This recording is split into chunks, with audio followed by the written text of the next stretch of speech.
Good morning and नमस्कार दोस्तों, स्वागत है आप सभी का आपके अपने YouTube channel GK search engine पर। आज है 29 अक्टूबर और 29 अक्टूबर से रिलेटेड राजस्थान करंट अफेयर्स के जितने भी इंपॉर्टेंट क्वेश्चन हैं सभी हम इस वीडियो में डिस्कस करने वाले हैं। तो पूरा वीडियो बहुत ध्यान से देखना और वीडियो के एंड में मैं आपसे क्वेश्चन पूछूंगा जिसका आंसर आपको कमेंट बॉक्स में देना है। कल के वीडियो में मैंने आपसे क्वेश्चन पूछा था जो था हाल ही में किस राज्य सरकार द्वारा इंदिरा शक्ति बालिका फीस पुनर्भरण योजना संचालित की जा रही है। तो राजस्थान सरकार को द्वारा इस योजना को संचालित किया जा रहा है, यानी कि ए ऑप्शन इसका बिल्कुल सही था। जिन दोस्तों ने ए ऑप्शन कमेंट बॉक्स में सही जवाब दिया था उनको हार्दिक शुभकामनाएं। राजस्थान सरकार द्वारा इस स्कीम का नाम है इंदिरा शक्ति बालिका फीस पुनर्भरण योजना। इस योजना के तहत लड़कियों को 12वीं तक की शिक्षा है वो फ्री में दी जा रही है। 8वीं पास करके 9वीं में जाने वाली छात्राएं जिनका एडमिशन आरटी से के हुआ है इस स्कीम के पात्र है। 9वीं से लेकर 12वीं तक की उनकी फीस राजस्थान सरकार भरेगी। साथ ही इसके लिए कोई आय प्रमाण पत्र नहीं देना होगा। इस स्कीम के लिए एप्लीकेशन फॉर्म भरने की शुरुआत 1 नवंबर 2022 से है और इसकी जो लास्ट डेट है वो 31 दिसंबर 2022 है। तो 28 फरवरी 2023 तक इसमें अकाउंट के जो बैंक अकाउंट के माध्यम से फीस की रकम है वो 2 किस्तों में सरकार द्वारा भेजी जाएगी। चलिए स्टार्ट करते हैं आज के करंट अफेयर्स। पहला क्वेश्चन है, हाल ही में राजस्थान पुलिस के जो प्रदेश के 35वें पुलिस महानिदेशक यानी डीजीपी कौन होंगे। तो मोस्ट इंपॉर्टेंट क्वेश्चन है, जरूर ध्यान रखना। राजस्थान पुलिस के द्वारा जो 35वें पुलिस महानिदेशक के रूप में उमेश मिश्रा को नियुक्त किया गया है, यानी कि बी ऑप्शन इसका बिल्कुल सही है। जो आपको तस्वीर में दिखाई दे रहे हैं उमेश मिश्रा, ये राजस्थान पुलिस के नए पुलिस महानिदेशक बनाए गए हैं। आइए जानते हैं इंपॉर्टेंट फैक्ट्स। तो डीजी इंटेलिजेंस के उमेश मिश्रा जो राजस्थान पुलिस में प्रदेश के 35वें डीजीपी होंगे। राजस्थान के अगले डीजीपी के नाम पर राज्य सरकार द्वारा मंजूरी प्रदान की गई है। वर्तमान में जो राजस्थान पुलिस के महानिदेशक ML लाठर जो 3 नवंबर को रिटायर होंगे, जिसके बाद उमेश मिश्रा डीजीपी बनेंगे। इनका कार्यकाल अक्टूबर 2024 तक रहेगा। भारतीय पुलिस सेवा के वर्ष 1989 बैच के अधिकारी हैं उमेश मिश्रा, जिनको विशिष्ट सेवाओं के लिए राष्ट्रपति पुलिस पदक, इसके अलावा पुलिस पदक भी इनको मिल चुका है। उमेश मिश्रा जिनका जन्म 1 मई 1964 को कुशीनगर यूपी में हुआ था, वह 1989 बैच के IPS अधिकारी है। उमेश मिश्रा राजस्थान के चूरू, भरतपुर, पाली के SP भी रह चुके हैं। वर्तमान में ये डीजीपी इंटेलिजेंस के रूप में कार्यरत है। अगला क्वेश्चन है, हाल ही में राजस्थान में मदरसों में इंटरनेट सुविधाओं के साथ स्मार्ट क्लासरूम उपलब्ध करवाने हेतु कितना बजट स्वीकृत किया गया है। तो इसके लिए 13.10 करोड़ रुपए की राशि मंजूरी प्रदान की गई है, यानी कि बी ऑप्शन इसका बिल्कुल सही है। आइए जानते हैं इंपॉर्टेंट फैक्ट्स। तो मदरसों में बेहतर शिक्षा के लिए इनमें स्मार्ट क्लासरूम जैसी विभिन्न सुविधाएं उपलब्ध करवाई जाएगी, जिसमें विद्यार्थी ब्लैक बोर्ड की जगह स्मार्ट बोर्ड के जरिए पढ़ाई कर सकेंगे। तो CM अशोक गहलोत ने इसके लिए 13.10 करोड़ रुपए के बजट को स्वीकृति प्रदान की है। राजस्थान सरकार ने मदरसों को स्मार्ट बनाने का कार्य है वो अलग अलग फेज में करेगी, जिसमें पहले फेज में प्रदेश के 500 मदरसों को इसमें शामिल किया गया है। साल 2022-23 के बजट में सरकार द्वारा इन मदरसों में चरणबद्ध तरीके से इंटरनेट सुविधाओं के साथ साथ स्मार्ट क्लासरूम उपलब्ध कराए जाने की घोषणा की थी। स्मार्ट क्लासरूम स्थापित करने के लिए प्रति मदरसा 2.62 लाख रुपए इसमें खर्च किए जाएंगे। नेक्स्ट है, हाल ही में राजस्थान में मेडिकल एजुकेशन पोर्टल का लोकार्पण किसके द्वारा किया गया था। तो राजस्थान में मेडिकल एजुकेशन पोर्टल का लोकार्पण किया था CM अशोक गहलोत ने, यानी कि ए ऑप्शन इसका बिल्कुल सही है। आइए जानते हैं इंपॉर्टेंट फैक्ट्स। तो राजस्थान के मुख्यमंत्री अशोक गहलोत ने 28 अक्टूबर को मेडिकल एजुकेशन पोर्टल का लोकार्पण किया था। पोर्टल के साथ ही राजस्थान के 24 चिकित्सा महाविद्यालयों की वेबसाइट का भी निर्माण किया गया है। पोर्टल और वेबसाइट पर जो चिकित्सा शिक्षा के क्षेत्र की सभी योजनाएं, परियोजनाएं, घोषणाएं, निर्णय, विज्ञप्तियां और जागरूकता संदेश सभी सूचनाएं इसमें प्रदर्शित हो सकेगी। तो CM अशोक गहलोत ने चिकित्सा महाविद्यालय के प्राचार्यों के साथ आयोजित की गई बैठक के दौरान चिकित्सा शिक्षा के क्षेत्र के जो सभी चिकित्सा महाविद्यालयों की ये संपूर्ण सूचनाएं एक साथ एक ही पोर्टल पर लाने के उद्देश्य से इस चिकित्सा शिक्षा पोर्टल का लोकार्पण किया था। नेक्स्ट है, मुख्यमंत्री अशोक गहलोत ने राजस्थान निवेश प्रोत्साहन नीति 2014 और 2019 के अंतर्गत औद्योगिक इकाइयों द्वारा अपशिष्ट उपचार संयंत्र यानी ईटीपी की स्थापना के लिए कितने करोड़ रुपए के अनुदान की राशि जारी करने के प्रस्ताव को सहमति प्रदान की है। तो इसके लिए 3.88 करोड़ रुपए का बजट है वो रखा गया है, यानी कि बी ऑप्शन इसका बिल्कुल सही है। आइए जानते हैं इंपॉर्टेंट फैक्ट्स। तो राजस्थान के मुख्यमंत्री अशोक गहलोत ने राजस्थान निवेश प्रोत्साहन नीति 2014 और 2019 के अंतर्गत औद्योगिक इकाइयों द्वारा जो अपशिष्ट उपचार संयंत्र यानी ईटीपी की स्थापना के लिए 3.88 करोड़ रुपए के अनुदान की राशि को जारी करने के प्रस्ताव को स्वीकृति प्रदान की है। विभिन्न उद्योगों द्वारा उत्सर्जित किए जाने वाले अपशिष्ट का उचित उपचार इसके माध्यम से किया जा सकेगा और पर्यावरण संरक्षण में भी इसमें सहायता मिलेगी। अगला क्वेश्चन है, हाल ही में सीमा सड़क संगठन द्वारा बॉर्डर को जोड़ने वाली बाड़मेर चोटन केलनौर सड़क मार्ग का लोकार्पण वर्चुअल रूप से किसने किया था। तो इसका लोकार्पण किया गया था वर्चुअल रूप से, तो किया था राजनाथ सिंह ने, यानी कि ए ऑप्शन इसका बिल्कुल सही है। आइए जानते हैं इंपॉर्टेंट फैक्ट्स।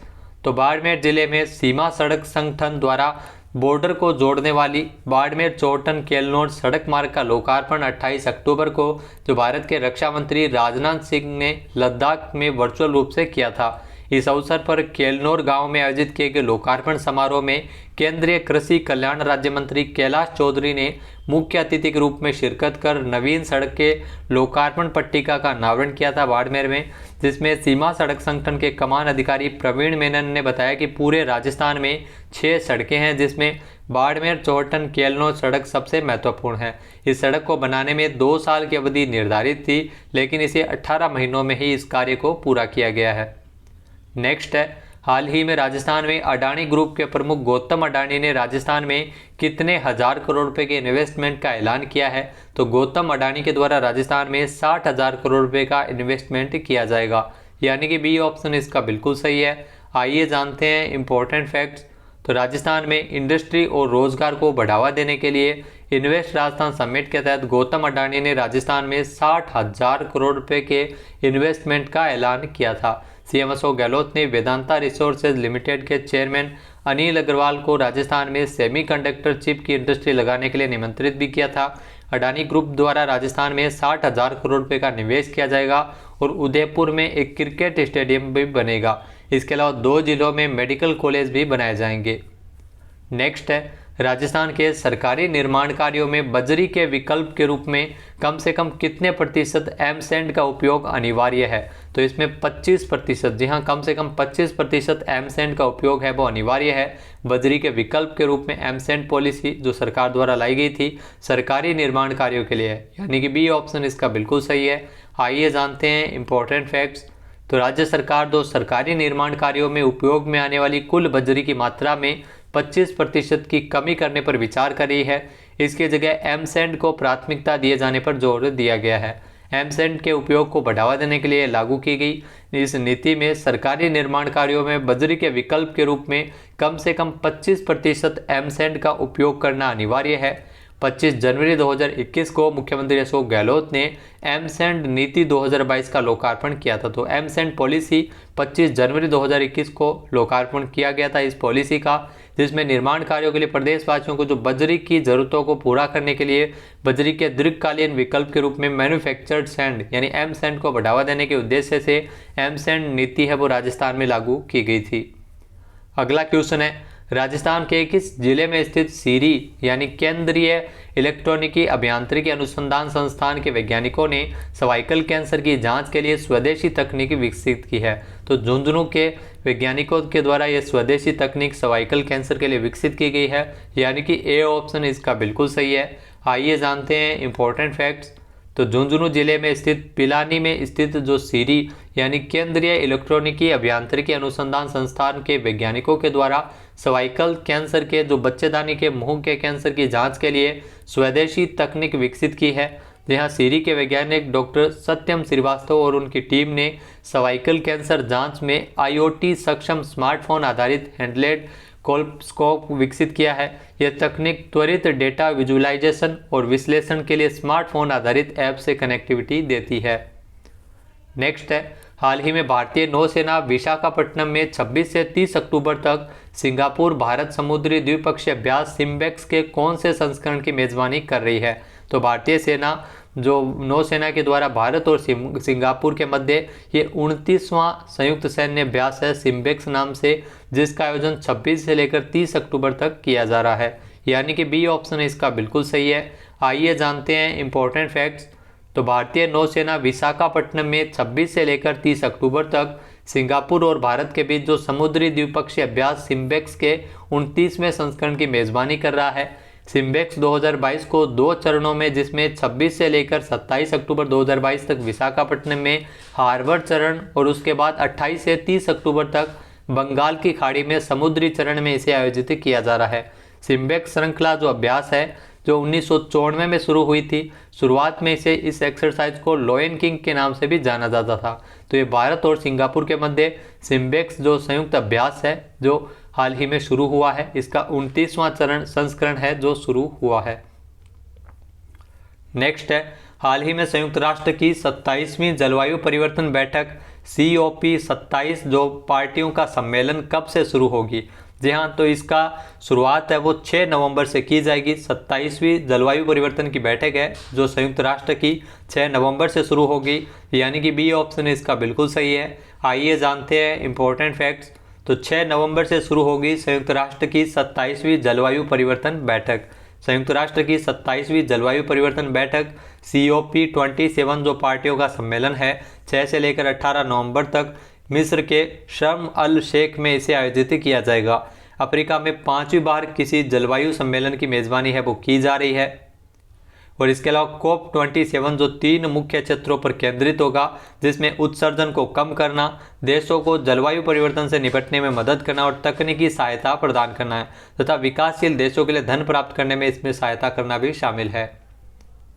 अगला क्वेश्चन है, हाल ही में आज के हमारे क्विज की। तो आज का हमारा क्विज है, हाल ही में राजस्थान के नाथद्वारा में किस नाम से विश्व की सबसे ऊंची शिव प्रतिमा का लोकार्पण मुख्यमंत्री अशोक गहलोत 29 अक्टूबर को करेंगे?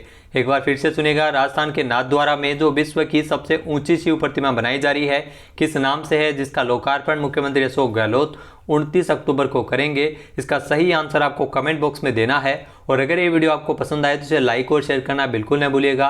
चैनल पे नए हैं, सब्सक्राइब नहीं किया है तो अभी सब्सक्राइब बटन पर क्लिक करें। इस वीडियो की जो PDF फाइल है वो आप वीडियो के डिस्क्रिप्शन बॉक्स से डाउनलोड कर सकते हैं और इस क्वेश्चन का आंसर आप वोट करके भी कर सकते हैं।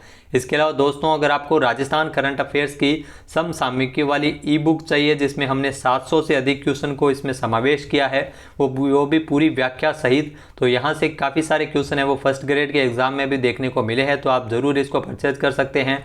जो आपके आने वाले एग्जाम वनरक्षक, वनपाल, REET, RAS, Rajasthan high court, LDC, second grade सभी में अगर आपके राजस्थान करंट अफेयर्स लगता है तो इसके लिए काफ़ी महत्वपूर्ण ये आपकी PDF होने वाली है। इसमें साथ में आपको मिलेगा E-लाइब्रेरी का लिंक, जिसमें आपको सभी नोट्स है वो अलग अलग कैटेगरी वाइज इसमें सम्मिलित किए गए हैं।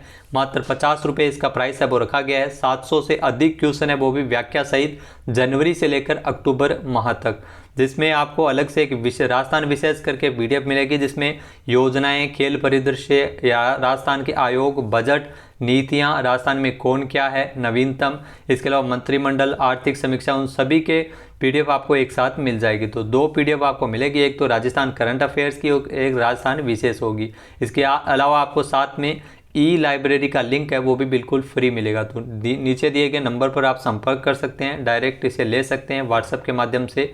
वीडियो देखने के लिए धन्यवाद। जय हिंद, जय भारत, जय राजस्थान।